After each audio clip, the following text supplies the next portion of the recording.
What's up, gang? Part 4. Yep, same outfit because I'm doing this one right after I did part 3. So part 3, we discussed the pH, discussed the KH, the big 3, GH, and how water changes affect that, and the benefits of doing water changes or the consequences of doing water changes, and making sure we test that source water. So the last thing, the very last thing I want to cover in part 4 is our temperature and our oxygen. Oxygen can be measured. It's very hard. They do have some tests out there. I'm not sure on the liquid reliabilities. From what I've researched, the meters and the probes are about the best ones you can get, and they're really expensive. Temperature, obviously, just need a thermometer. So, how water changes help your temperature? Same as pretty much every other thing, but I've been doing a water change about 10%, no, 5% every single day for the last 2 weeks. So I've been taking out about 100 gallons and putting 100 gallons in new. Why? Because my water temperature is about 85 degrees. Now, 85 degrees is pretty much the upper limit of where you really want your pond water to be. It's okay if it goes over a little bit for a short period of time. However, our overnight temperatures have been in the upper 70s, lower 80s. So needless to say, the water's not cooling off very much. So every day I'm just adding 100 gallons of tap water, which the water coming out of the tap's probably in that 60 degree range. Now, again, I don't want to do a 75% water change and bring that temperature down from 85 down to 70. No, that would be bad because that would temperature shock the fish. That's still too quick of a change. Like I always try to say is like when it's raining, obviously the rain falling is way cooler than your pond temperature. So the fish can acclimate to that. It's just that it can't be so much at once. And in a pond, in an enclosure like what we have, that is a lot easier to have happen than it would be in a big lake or a big pond or a stream or a river. Your fluctuation is going to be faster. So again, if you had 80 degree water, and it's 1,000 gallon pond, like we talked in the last episode, 1,000 gallon pond, you've got 80 degree water. Your source water is 60 degrees. If you're changing 50%, you're going to be dropping that water temperature to roughly 70 degrees.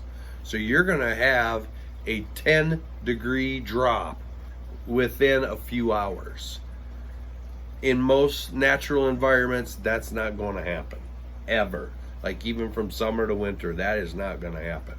You're talking in a natural environment, water temperature changing maybe by a degree or two within a week period, okay? So again, more frequent, less volume is still the best option. The next thing, wintertime, if your water's getting too cold. I've had days where I'm right on the brink of 32 degrees. I'll go out and I'll change 10%. I take my hose off in the winter, put it in the garage, and there'll be days I'll say I'm gonna hook it up. I'll go drain out 20%. I'll add 20% of new warmer water. So again, it's not drastically going to bring my temperature up, but if I have 30 degree water and I'm adding 60 degree water, it's pretty much the same math. If I'm changing 50% of my pond, I would actually be increasing that water by 15 degrees. That would be too much in one day's time. You don't really want your water to ever fluctuate more than 8 to 10 degrees in a day. And that's pretty high still, especially when you're talking about thousands of gallons of ponds. 100 gallon pond, it might be a little easier to achieve that. 100 gallon tank might be a little easier to achieve that. When you're talking bigger ponds, it's pretty hard to do that. The last thing I want to talk about is oxygen. As everybody knows, as water gets used, it's constantly exchanging oxygen. There comes a point where the water can still only absorb so much oxygen. So when you're doing a water change, you're getting rid of some bad water and replacing it with fresh, brand new water. This water it's going through water treatment plants. It's about as oxygenated as it's ever going to get, is what I'm trying to say. So another thing, when it gets hot, a water change will help replenish some of that lost dissolved oxygen. Because when water gets hotter, as we've discussed in other episodes, as water gets hotter, it cannot hold as much oxygen.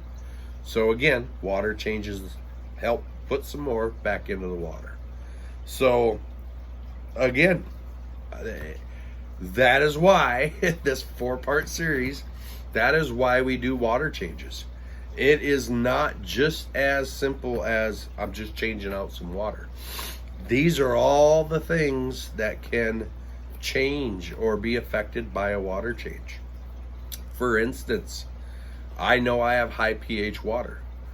I have a pH meter on my pond at all times. I can just turn it on and tell where my pH is at.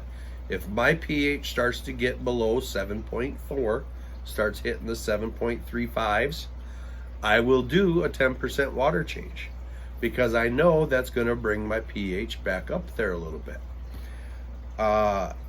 And that really helps me kind of also determine when I need to do a water change.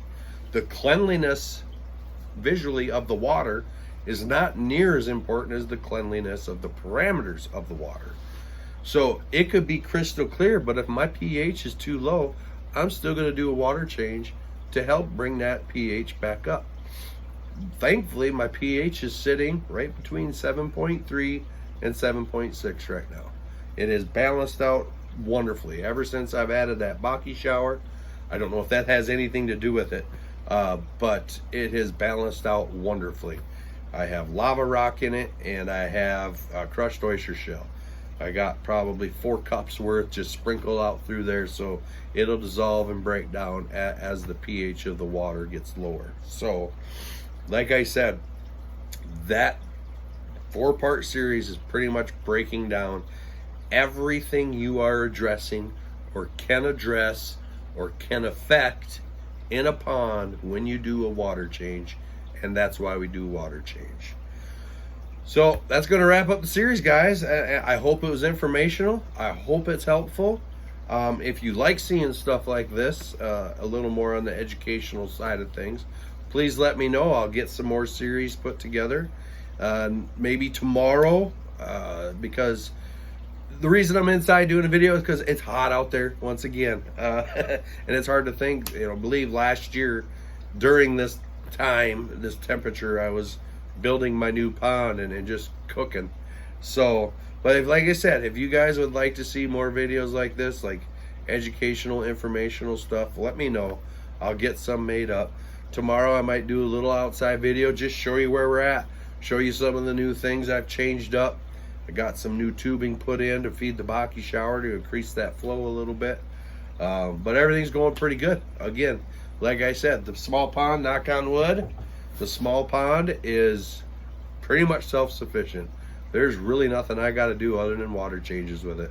So it's doing real good. The big pond, honestly, other than the little technical stuff I've been changing here and there, or mechanical stuff, sorry, I've been changing here and there, it's been going really well too. So as always, guys, thanks for watching, and keep on improving, keep on investing, and watch out for that video tomorrow. Like I said, we'll just give you a little update on the ponds.